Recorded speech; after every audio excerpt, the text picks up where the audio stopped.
Birmingham Sports with Ed Mackay. This is BHBN Radio. Welcome to a window of opportunity from the BHBN sports team here. We are so delighted to bring you our podcast sort of surrounding transfers, but we do bring you another show the Monday after on YouTube and all the other social medias. We'll get to that shortly. But we are the Birmingham Hospital Broadcasting Network. We bring you live football from Aston Villa, Wolverhampton Wanderers, Birmingham City and West Bromwich Albion. And I'm joined by a huge panel of incredible broadcasters this evening. And we have got a mountain of work to get through because there's been so much activity this week. We're going to kick off straight away with the mighty Aston Villa. It's theirs to lose. So the first thing to say is that the big one that we discussed at the end of last week's show was Conor Gallagher. And we toed and froed about whether it's the right move for them. They were looking for a loan move.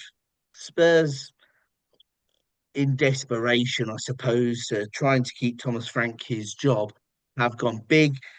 Conor Gallagher, I think we can all accept that he wants to get back in the Premier League, so the focus is on him and he can get back into Thomas Tuchel's plans for England. And he's decided to go to Spurs for 40 million. So that's one that's not happening for Villa, but one that very much is happening for Villa, and it is virtually confirmed, is Tammy Abrahams. Now, it looks like a £50 million deal. Now, last week we were discussing how effective Villa were last January when they brought in a couple of attacking loan signings and it really pushed them on. And this, to me, looks like a really good deal. Now, we're going to come to the fact that Marlon's leaving after the reaction. First of all, I'm going to go to Enton. Enton has the details of the deal regarding Tammy Abrahams to Villa. So fill us in, please, Enton. Yeah, it's not. You said it all there, Ed. It's been confirmed. 50 million. He was, he was at Villa in 2018-19, where he had a fantastic season where he scored for fun. So, I think it's a bold move. 40. Say again.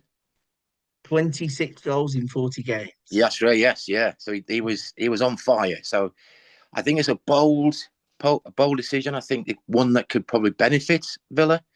There's no harm in bringing him back and see if he's still got it. So it's a lot of money, but I think there's competition now. So he's going to be up for it because he wanted to come back to England. And I think Unai Emery can get the best out of him. I think so. I think it's a bold move.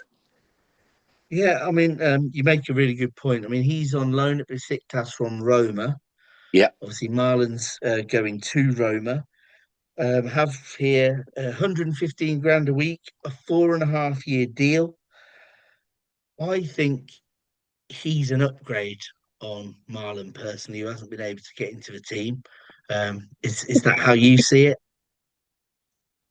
Yes. Yeah. Again, if Aston Villa wouldn't offer him a 4.5-year deal if they didn't think he was the package. So that's I think that's good business. I did see a photograph of Marlon with his Roma t-shirt on display, so I think that's been confirmed as well now.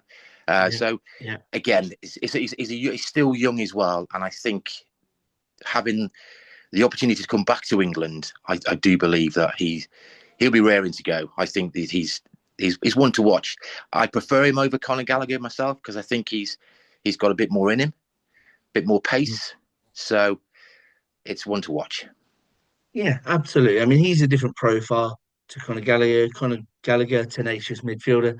Tammy Abrahams, he's adding goals. Let's go to our resident Villa fan then. Ben Ellis, how do you feel? Marlon out, Abrahams in?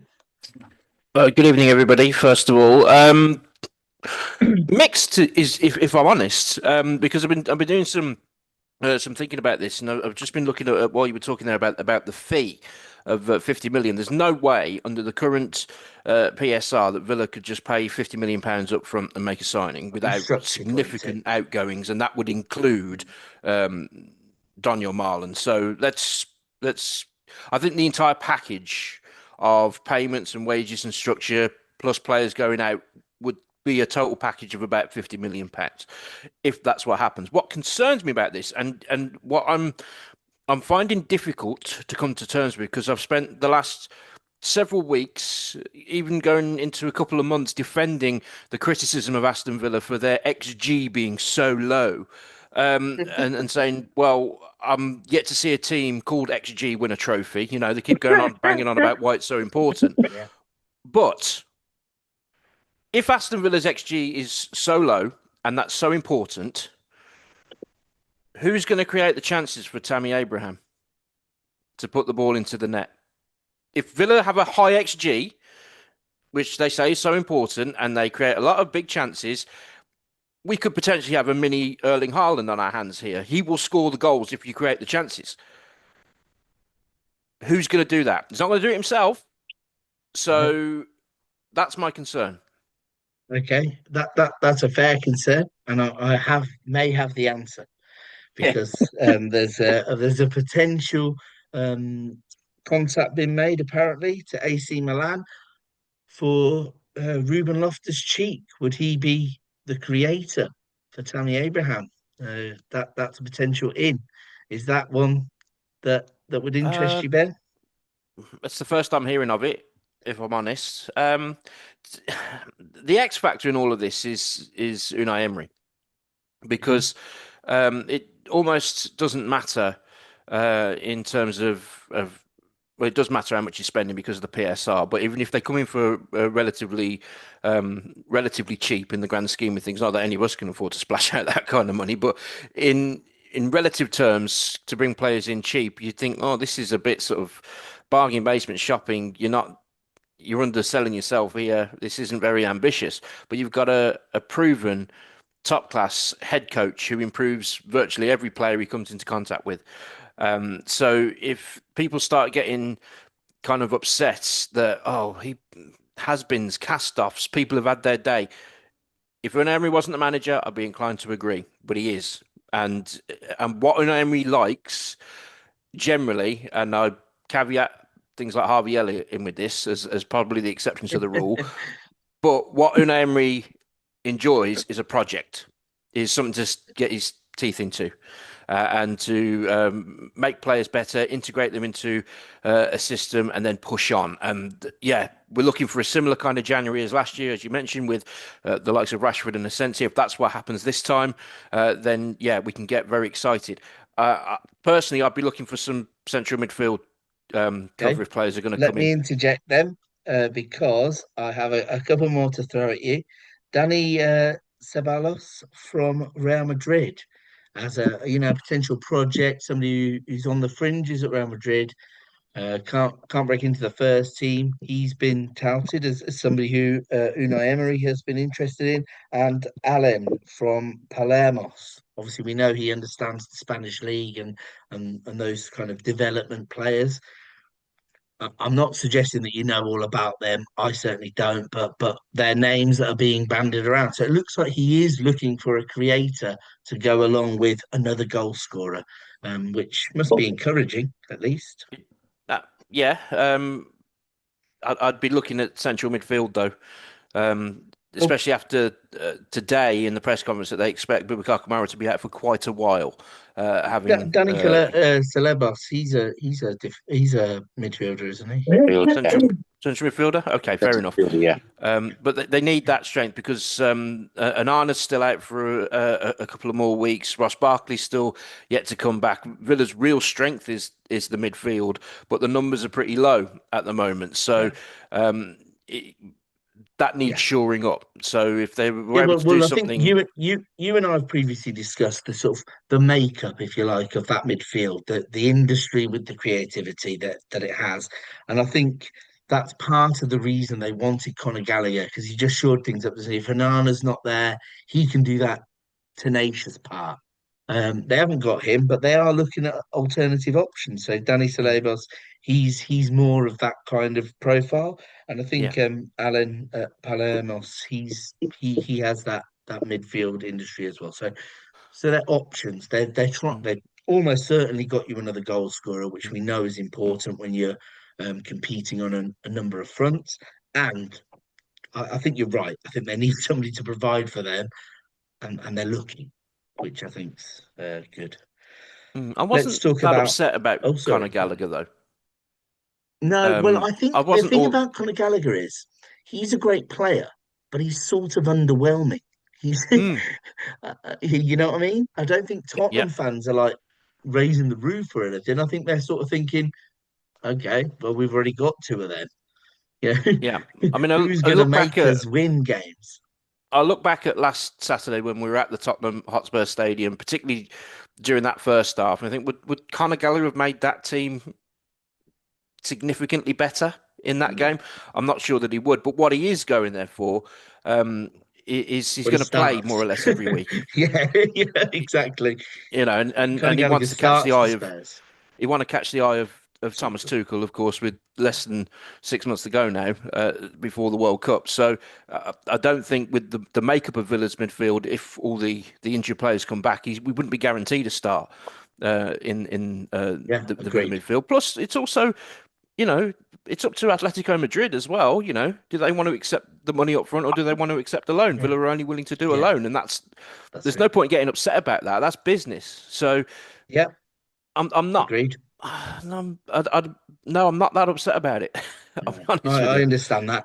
So, are you upset at all about Marlon leaving then? So he's going on a loan initially with a 25 million pound obligation to buy if um, they finish top six and qualify for Europe. However, Villa do retain a 10% sell-on clause. How do you feel about that one?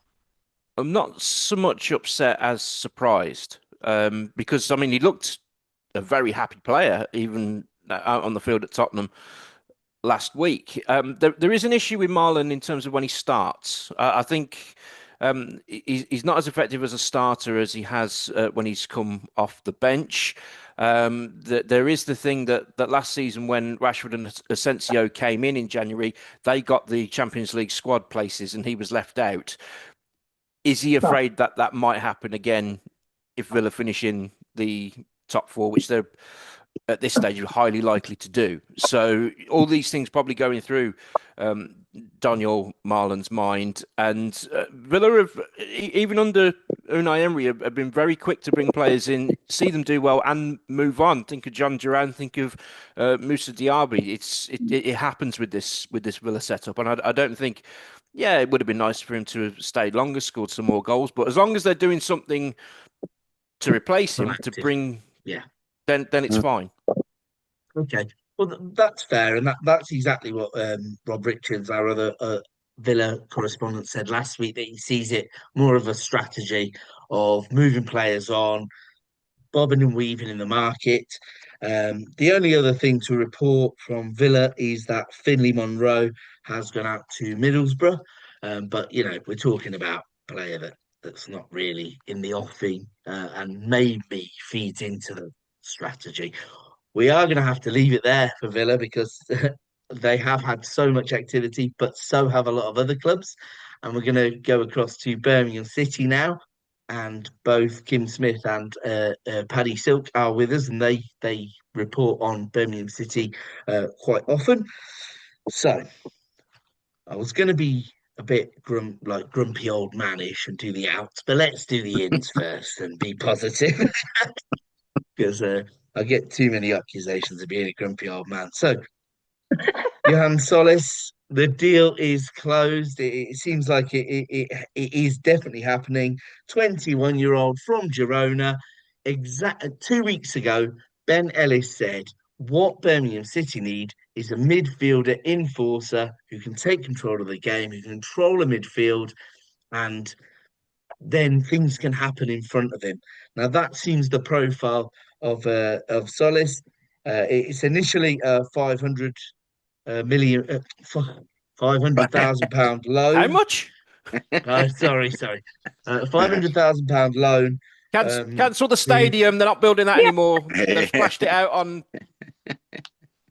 You knew you weren't going to get away with that, He Ed. would pull me up. Of course. So £500,000 loan fee, £6.9 million permanent move. He's been released by Girona for his medical. And it looks like that will be confirmed. He won't be registered for the weekend, but I'm going to come to Kim because I can see she's excited. But first, just to annoy her, I'm going to go to Paddy because you see them play live quite a lot. Is that how you see it? Do you think he's going to shore things up and make Birmingham a playoff contender? We shall see. We shall see. I mean, Kim's our Birmingham City supremo, I will say, and I obviously sit alongside her many games, as the other new lads have been doing. But I think the midfield does need strengthening. I know Keshi Anderson's left, his contract being terminated, which is odd, but there's a rumour behind that one. I'll reveal that. And Kim might back me up, and I don't know. But basically, yeah, it's nice to get. But I think that midfield does need strengthening. I mean, some of the games they've lost away from home, I think sometimes the midfield has been a bit lacking a bit. I don't know. Again, is it the tactics by Davis? I don't know, but I think you know what, it could be an exciting prospect, and Blues need. They're going to kick on for the playoffs now. They need someone to come in that midfield, take everyone by the scruff of the neck, and start making things happen and get some goals and start winning games. My concern is away from home form. Home form's good, and obviously you've got the Leeds game coming up as well. We'll get a little bit of a cup run. If he does the business in that game, it's happy days, isn't it?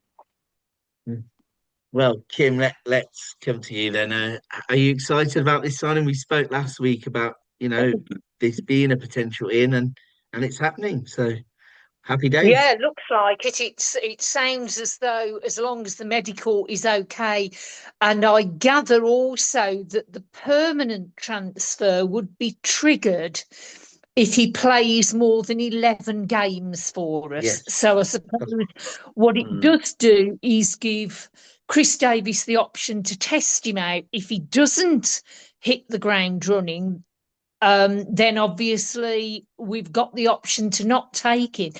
So you can pull it's the old Harvey Elliott on it. Solis. Yeah, it's going to be pretty incumbent on Solis to get his digit out quickly and actually demonstrate what he's good at. I think the other good thing as far as Blues are concerned is that he is young, he's only 21, whereas some of the other players we've bought in have been at we haven't been buying in players right near the end of their careers, but we've been bringing in players who were sort of late 20s. Yeah. So that's it. So obviously, if you can get one in who's young, he does prove to be good, then also it does give Blues the option to make some money out of him later if he does turn out very well. Yeah, well, that's the other thing. We spoke about it previously. Championship teams have to operate in a way where, if they're taking on young talents, if they get spotted, they're going to get targeted.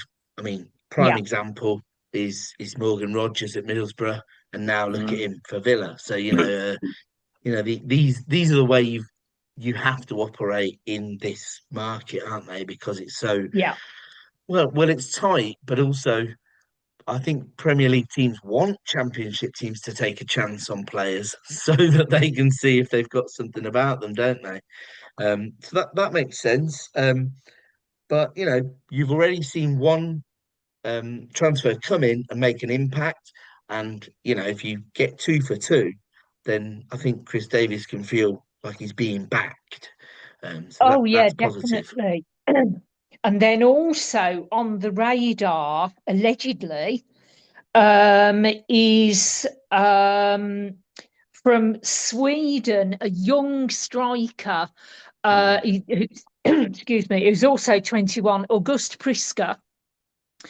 And I gather there have been inquiries made about him, and also somebody from Spain, Carlos Vicente, who currently plays at Alaves. He's a winger, because obviously with Anderson out, they need to get somebody else who can who can cover the sides. I'm not sure whether he's left-sided or right-sided, but as you were going to say, excuse me, we're seeing quite a few people leave. Keshi Anderson's contract has been terminated. I think some of that is about game time, and also some of that is about injuries, because he has had quite a few injuries. Dykes has gone to Charlton, which I think is slightly odd, selling somebody to one of your rivals. And I think I was more expecting him to go to Scotland. And I think there may be a couple of others out the door as well. Yeah, well, there are a couple more. So Dion Sanderson's gone to Derby, and Emil Hansen has gone to Rotterdam, and then Cashin, as we said, has been recalled to Brighton. Yeah. So, if I come to you again, then Paddy, what do you make of this Keshi Anderson termination then? Because you seem to be alluding to some sort of conspiracy there. Is there something untoward? Again, a changing room talk, I think. That changing room where I go to the gym, and they're saying apparently had an attitude issue, not getting on with some of the younger players and some of the kids that were there. I know one of the young kids that plays there, and I think there was a rumour that he's not very good in the dressing room. He has an attitude. Again, Kim will probably know more than I, but it could be, as Kim rightly says, it could be about injuries and game time, definitely. And Blues have pulled the switch and went, that's it. Good night, Vienna. We need to upset. And is he going to make? Is he made for? I mean, they're looking for the Premiership. I know the Premiership. I know it's daft, but the playoffs at least. But are they looking ahead? Are they looking to build ahead now to get better quality in? And maybe Keshi Anderson doesn't make the get go. If you know what I mean? Yeah, possibly. I mean, he was good in League One, but I don't know whether he is properly a top half of the Championship player. Yeah, I agree with that. Yeah. Okay, well, I think that's fair, and obviously we've covered the big one. There's a midfielder coming in for Birmingham. We've talked about a lot of those outs as well.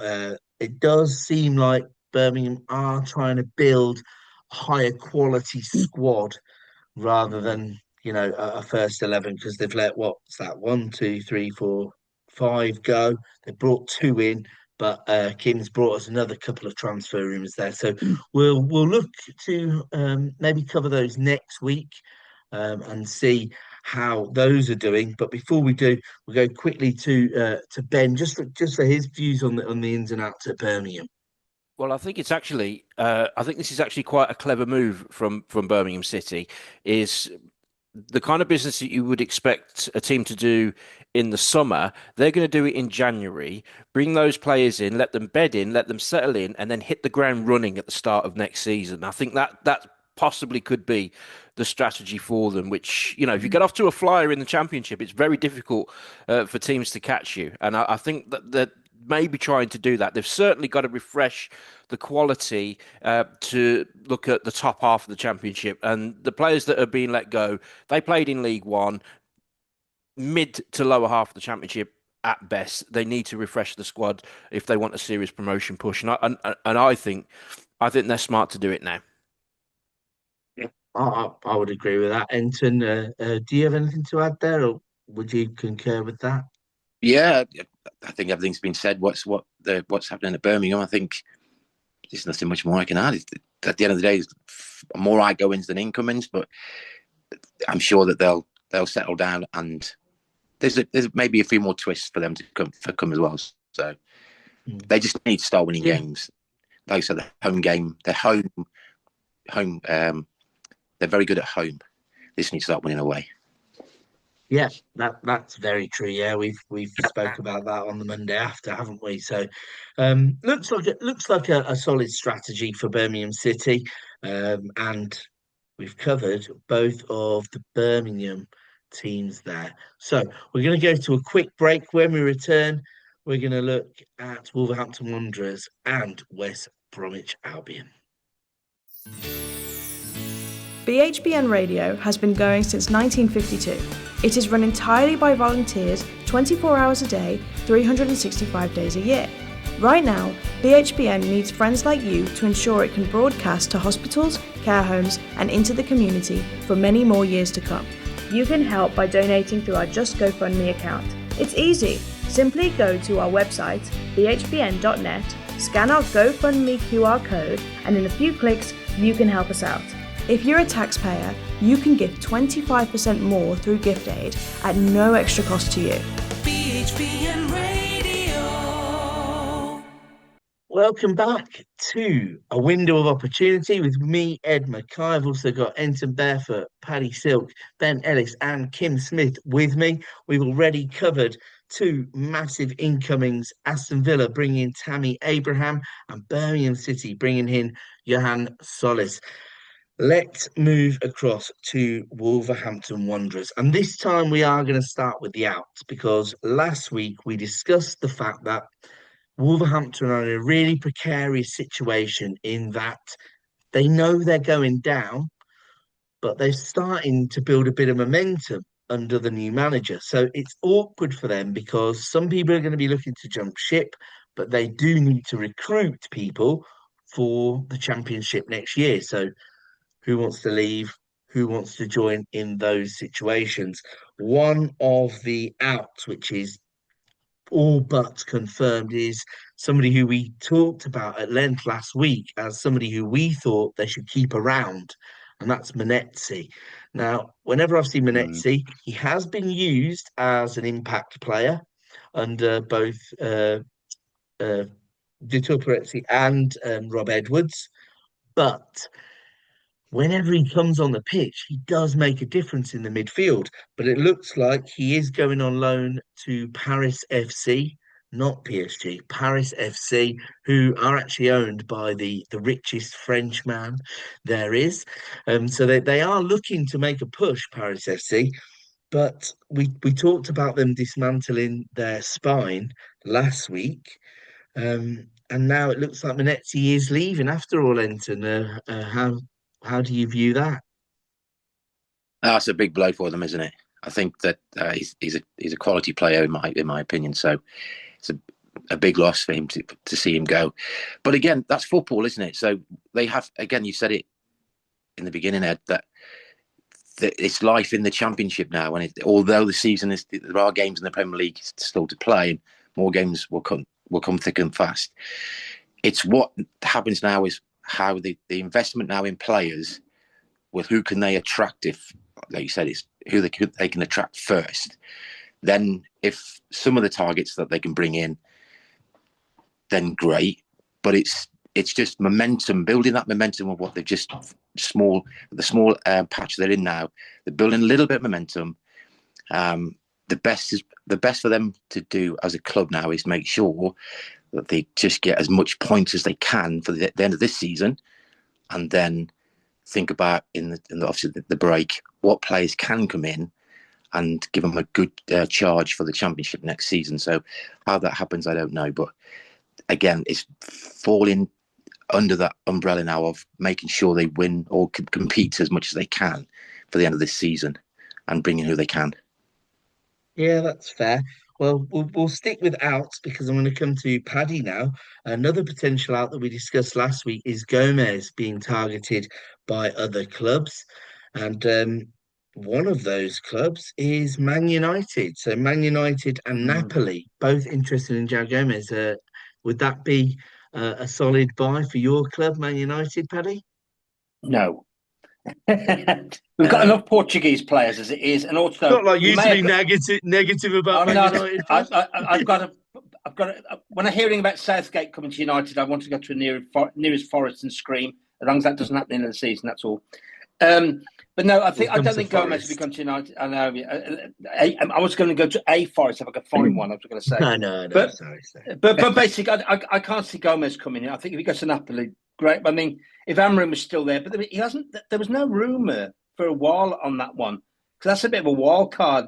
Him coming to United, Napoli, yes, definitely. But I'd say Wolves fans would be a little bit upset with him leaving. I mean, he talked about the spine of the team.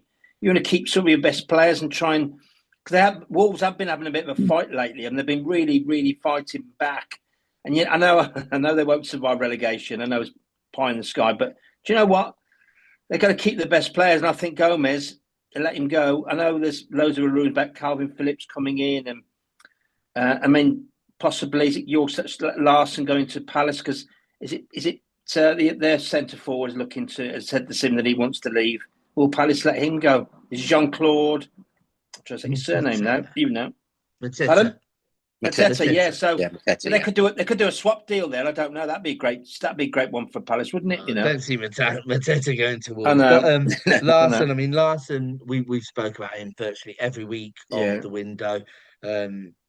West Ham, the front runners, but also Forest, Leeds prepared to put money on the table for Larson as well. And then, as you've just mentioned, there, Palace, and even now, Newcastle, rumours of Newcastle still floating around. I poo-pooed them last week.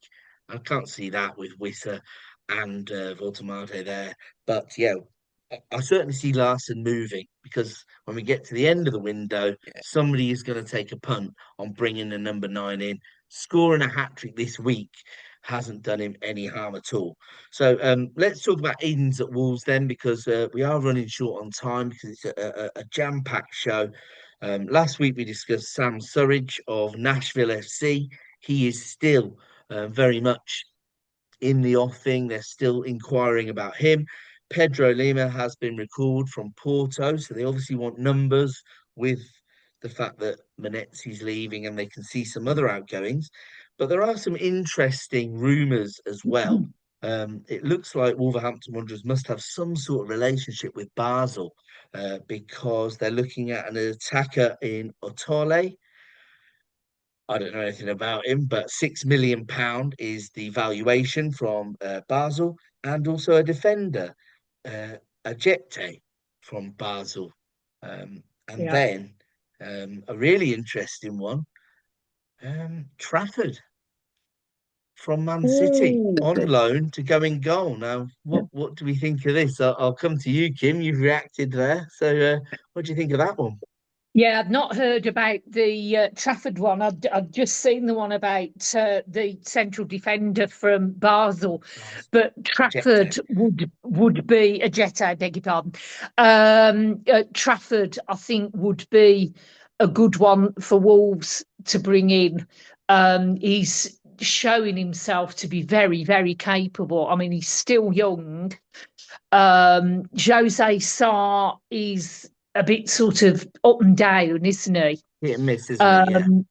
Yeah, and also the other rumour about Wolves that won't go away is the one about Agbadou going. So if you are going to lose another one of your central defence, then surely you need a good goalkeeper as your last line. Yeah, absolutely.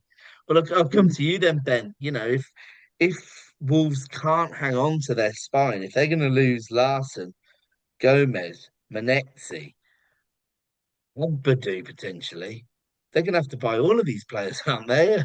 Atele, Ajete, Trafford. What is that a good strategy for Wolves? It's a question of what their objective is. Is it to, like we said with Birmingham City, to get your players in January, let them bed in, and then go refresh? Maybe. I mean, you're talking about £6 million for a striker.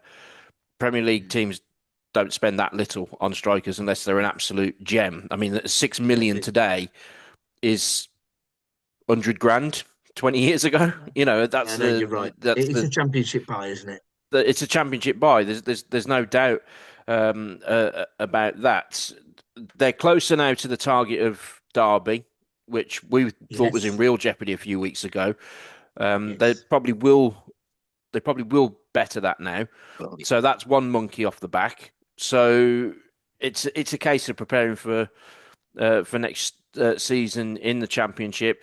Because what you don't want to do when you go down is rely on the parachute payments to bring you back up. Because if you don't get back up and those parachute payments run out, then you are in trouble.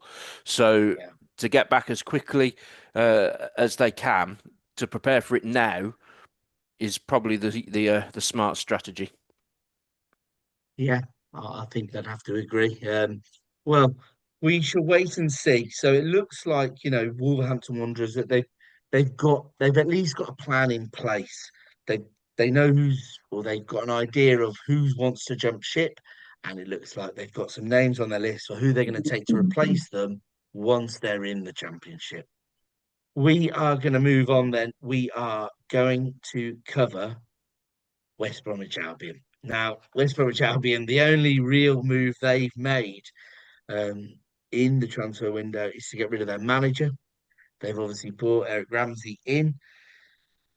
They have had Toby Collier recalled to Man United, which Kim covered last week, and then Yeah. they've had Sule has returned from Motherwell, but if you're not doing it at Motherwell, don't know how much difference you're going to make at West Brom. I'm going to be honest with you. So West Brom are in a really tricky situation because they don't know whether to look up or down. That's how we saw it last week. Ben was quite vociferous that they really want to look over their shoulder and not worry about anything else. And I think I've been a bit negative about the fact Ramsey's come in because I see it as a like for like. He has identified a couple of targets, so we'll go across them just quickly. Sunderland veteran Luke O'Neill can play in defence or midfield. Ben, I can see you nodding there. Is that somebody who you think would be a solid purchase? I was nodding because I was reading it as you were saying it. Ed. Oh, right. It's I thought you were in agreement with the idea. no, not necessarily. No. The problem is they're feeding off scraps. Realistically, they can't. What we know they can't do in the next 2 weeks is buy anybody. They've said that. They've come out and they've said that. They can pick up players for free for nothing. I mean, we just. I'm not saying that this is a link, but we just said earlier, Keshi Anderson's had his contract terminated. Yeah. Those are the kind of players that they can go and get have had their contracts terminated. So they'll be looking around for those. The kind of things that they're linked with, though. Victorious Trinatis from Minnesota. Yeah, somebody I can't even pronounce, and I've definitely never. And that's lazy journalism anyway, because that's where the managers just come from. So it's just Amario Cozier-Dubry mentioned an interest in him as a winger who's been impressing in League One. An upgrade on the goalkeeper. Many Albion fans would suggest that, because one of Ryan Mason's big problems was kept changing it. You didn't know from one game to the next who was going to play in goal, so they could never settle on that. But what about you, Ed? I mean, I'll throw something at you. James McConnell, Liverpool youngster, youth midfielder. There's interest in potentially signing him. Would that be a good move for both the player and West Brom? Yes. Absolutely. Quality player, but just too raw. Certainly not going to get any minutes in the slot. He has a lot of industry. He's got a bit of pace about him, but he needs game time. He needs to play some football. And West Brom would be a great place because having that mid-table championship scrap would definitely add some, in sort of some tenacity to his game. I think that would be a good one. Mm-hmm. Yes, that's a great one. In fact, we do have some breaking news coming from the Hawthorns regarding West Brom, and it's come from Rob Richards, and Ben Ellis will let us know what it is. Good evening. This is Rob Richards reporting from the Hawthorns tonight, and I can bring you a BHBN Sports Radio World exclusive. There is still no sign of Dele Alli arriving at the Hawthorns, and but as my sources reliably tell me, until it doesn't happen, it could still happen. We're going to keep our eyes and ears open and report back with any breaking news. Yeah, okay. I spent hours with Rob Richards in London. He has no sources. Okay, let's nip that in the bud right now. And on that bombshell, we will end our show there. What an incredible show we have brought you this evening. We have covered so many transfers from the Midlands football teams. I've been Ed Mackay. This has been the Window of Opportunity. Massive, massive thank you to Enton Barefoot, Kim Smith, Paddy Silk, and of course, Ben Ellis. Exhausting just talking about all those transfers, but we will be back next week with another episode. Do not forget to like and subscribe our show on YouTube, and you can also catch us on TikTok and Instagram. We'll bring you a lot more, but that is the end of this episode of The Window of Opportunity. Thank you and good night. Birmingham Sports with Ed Mackay. This is BHBN Radio.